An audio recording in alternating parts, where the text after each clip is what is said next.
કુલ્લુમાં વ્યાસ નદી પણ તબાહી મચાવી રહી છે। ભારે વરસાદના કારણે વ્યાસ નદીએ રૌદ્ર સ્વરૂપ ધારણ કર્યું છે। આ દ્રશ્યો કુલ્લુમાંથી પસાર થતી વ્યાસ નદીના છે, જેની ઝપેટમાં એક જર્જરિત જૂનું મકાન આવી ગયું। દ્રશ્યો જોઈને જ તમારા રૂવાડા ઊભા થઈ જાય તેમ છે। ઘટના બની ત્યાં અનેક લોકો હાજર હતા અને પળવારમાં જ નદીના પ્રવાહમાં આખું મકાન તણાઈ જાય છે। જો કે સદનસીબે કોઈ જાનહાનિ નહોતી થવા પામી।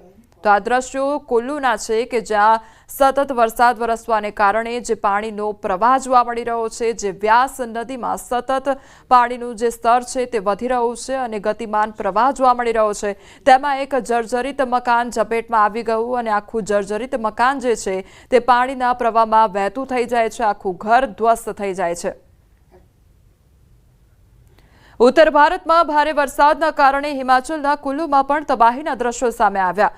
પતલી કુહલમાં લેફ્ટ બેંક સાથે જોડનારો પુલ ધોવાઈ ગયો છે, જેના કારણે વાહન વ્યવહારને પણ ભારે અસર પહોંચી છે। 2023માં પણ આ પુલને ભારે નુકસાન થયું હતું, ત્યારે ફરી એક વખત ભારે વરસાદના કારણે પુલ ધોવાયો હોવાના દ્રશ્યો સામે આવ્યા છે।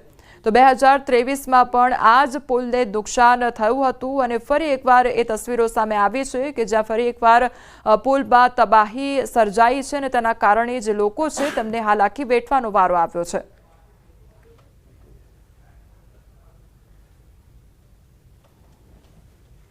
હિમાચલ પ્રદેશના પ્રવાસી શહેર મનાલીમાં સતત વરસાદને કારણે અહીંનું જનજીવન ખોરવાઈ ગયું છે।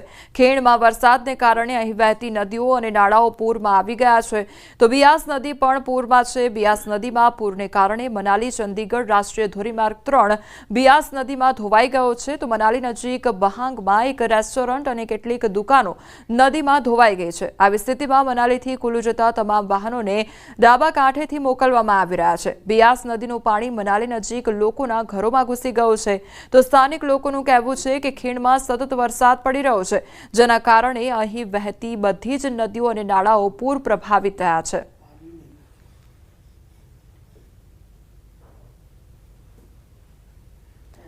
મનાલીના વામતટ માર્ગ નજીક વ્યાસ નદીનું રૌદ્ર સ્વરૂપ જોવા મળ્યું છે। નદી કિનારા પર ઉભેલી એક જીપ નદીના ધસમસતા પ્રવાહમાં તણાઈ જાય છે। સાથે સાથે એક ટ્રક અને કાર પણ નદીની ઝપેટમાં આવી જાય છે। આ ખૂબ જ ભયાવહ દ્રશ્યો સામે આવ્યા છે કે જ્યાં જીપ ત્યાં રસ્તા પરથી પસાર થતી હોય છે, તે દરમિયાન એકાએક પાણીના પ્રવાહની ઝપેટમાં આવી જાય છે। કુલ્લુ જિલ્લામાં છેલ્લા 24 કલાકથી ભારે વરસાદ વરસી રહ્યો છે, જેના કારણે નદીઓ અને નાળાઓના પાણીના સ્તરમાં ભારે વધારો થયો છે। કુલ્લુ જિલ્લામાં વહેતી મુખ્ય નદીઓ વ્યાસ, પાર્વતી, તીર્થન અને પીન પાર્વતી નદીઓ લઘાટી ઘાટ તેમજ ગડસા ખાડના પાણીના સ્તરમાં નોંધપાત્ર વધારો થયો છે। કુલ્લુ જિલ્લામાં ઘણી જગ્યાએ નાળાઓમાં અચાનક પૂરની ઘટનાઓ બની છે, પરંતુ કોઈ જાનહાનિ થઈ નથી। આવી સ્થિતિમાં ભારે વરસાદને કારણે વહીવટીતંત્રે લોકોને નદીઓ અને નાળાઓથી દૂર રહેવા માટે સલાહ જારી કરી છે।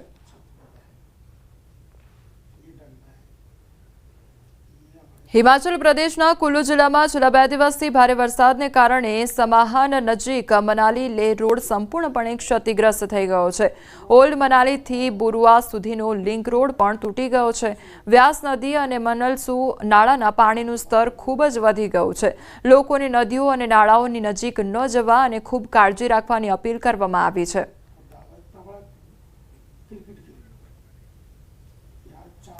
તો હિમાચલ પ્રદેશમાં તબાહીના દ્રશ્યો સામે આવ્યા છે। સતત વરસાદ વરસવાને કારણે મનાલી કુલ્લુમાં અત્યારે ચારે બાજુ તબાહી જ તબાહી જોવા મળી રહી છે। તો સતત વરસાદ વરસવાને કારણે ક્યાંક પુલ ધ્વસ્ત થયો, તો ક્યાંક રસ્તા પરથી જે પસાર થતી જે જીપ હતી તે પાણીના પ્રવાહમાં વહેતી થઈ ગઈ હતી।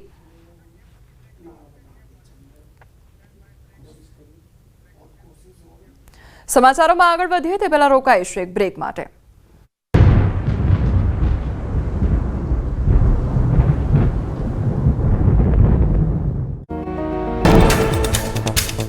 હિમાચલ પ્રદેશના લાહૌલ સ્પીતિ જિલ્લાના શિંકુલા પાસ પર થઈ હિમવર્ષા। 2 દિવસથી બરફવર્ષા યથાવત 8 ઇંચ જેટલો બરફ પડ્યો હોવાનું અનુમાન। હિમવર્ષા સાથે પૂરના કારણે મનાલી લેહ રૂટ બંધ થતા વાહન ચાલકો અટવાયા।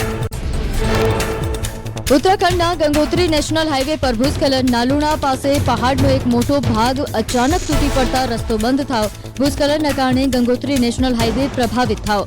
ભૂસ્ખલનની ઘટનાના આકાશી દ્રશ્યો સામે આવ્યા।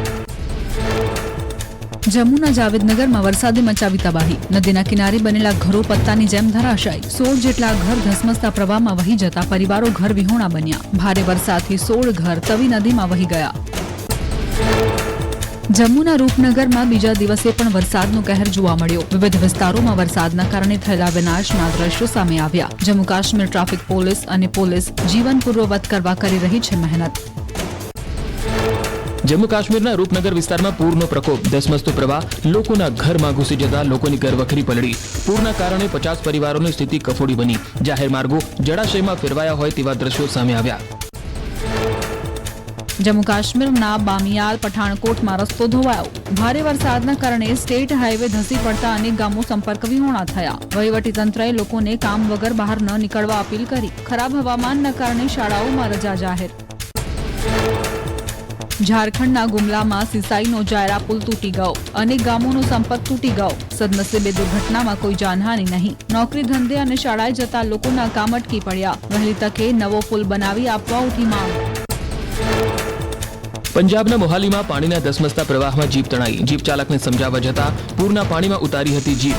પાણીમાં જીપ પલટી જતા જીપ સવારો તણાયા હતા. સ્થાનિકોએ ભારે જહેમત ઉઠાવી જીપ સવારોને બચાવ્યા.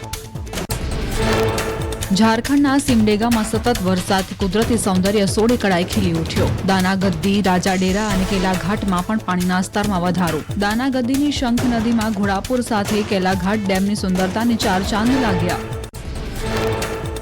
ઝારખંડના ચતરા જિલ્લામાં પણ ભારે વરસાદથી સેંકડો ઘરો પાણીમાં ડૂબ્યા. ઘણા પરિવારોને સલામત સ્થળોએ આશ્રય લેવાની પડી ફરજ. રસ્તાઓ અને પુલોને થયેલા નુકસાનના કારણે ગામો બન્યા ટાપુ. ખેડૂતોને પણ ભારે નુકસાન. મધ્યપ્રદેશના મોરેનામાં સતત વરસાદથી ચંબલ અને ક્વારી નદીઓમાં પૂરની સ્થિતિ. 1 ડઝનથી વધુ ગામના રસ્તાઓ સંપૂર્ણપણે બંધ. મંદિરમાં મેળો માણવા આવેલા લોકો ફસાઈ જતા એસડીઆરએફ ટીમે રેસ્ક્યુ કર્યું. મધ્યપ્રદેશમાં વરસાદના કારણે નદીઓ અને નાળાઓમાં પાણીનો જોરદાર પ્રવાહ. મંડલાના ડિંડોરી અનુપપુરમાં સ્થિતિ વકરી. સતત વરસાદથી નર્મદા નદીનું જળસ્તર વધ્યું. નાનો રાપતા પુલ સંપૂર્ણપણે ડૂબ્યો. પુલની બંને બાજુ બેરિકેડ લગાવી દેવાયા. રાજસ્થાનના નાગૌર શહેરનું ગિનાની તળાવ છલકાયું. રસ્તાઓ નદીમાં ફેરવાયા. ટુ વ્હીલર ચાલકો 2 થી 3 ફૂટ પાણીમાંથી પસાર થવા મજબૂર. ગિનાની તળાવ કાંઠાએ વિસ્તારમાં રહેણાંક મકાનમાં પાણી ઘૂસી જવાની ભીતિ. પાલીમાં પણ દ્વારકામાં ભાણવડથી નવા ગામને જોડતા કોઝવે પર બાઇક સાથે પરિવાર નદીમાં ખાબક્યો. કચ્છના આદિપુરની તોલાણી કોલેજમાં વિદ્યાર્થીએ પ્રિન્સિપાલને મારો લાફો. સુરતની તાપી નદીમાં પાણીની આવક. વિયર કોઝવેનો લો લેવલ બ્રિજ પાણીમાં ગરકાવ.